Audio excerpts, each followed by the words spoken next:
Hi everyone, ఎలా ఉన్నారు అందరూ? నేను మీకు ఇప్పుడు ఒక ఇయర్ రింగ్స్ చూపించబోతున్నాను. అవి ఎలా ఉన్నాయి, మోడల్ నచ్చాయా లేదా అనేది ఖచ్చితంగా కామెంట్ చేసి అయితే చెప్పండి. అండ్ ఇవి ఎన్ని గ్రామ్స్ ఉండొచ్చు అనుకుంటున్నారో కూడా చెప్పండి. కొన్ని ఇయర్స్ బ్యాక్ అయితే మనం పెద్ద పెద్ద హారాలు, చోకర్స్ అలాంటివి కొనాలనుకుంటే ముందు నుంచే ప్లాన్ చేసుకుంటూ, స్కీమ్ కట్టుకుంటూ, లేదా గోల్డ్ కలెక్ట్ చేసుకుంటూ, చిట్టి వేసుకుంటూ ఉండేవాళ్ళం.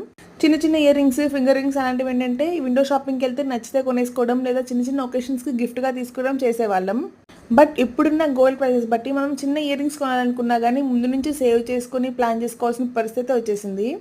మీరు ఒక 3 గ్రామ్స్ ఇయర్ రింగ్స్ తీసుకోవాలనుకున్నా కానీ ఒక 40,000 అయితే ఖచ్చితంగా పెట్టుకోవాలి. ఎందుకంటే గోల్డ్ ప్రైస్తో పాటు జీఎస్టీ, మేకింగ్ ఇవన్నీ కూడా పే చేయాలి కాబట్టి.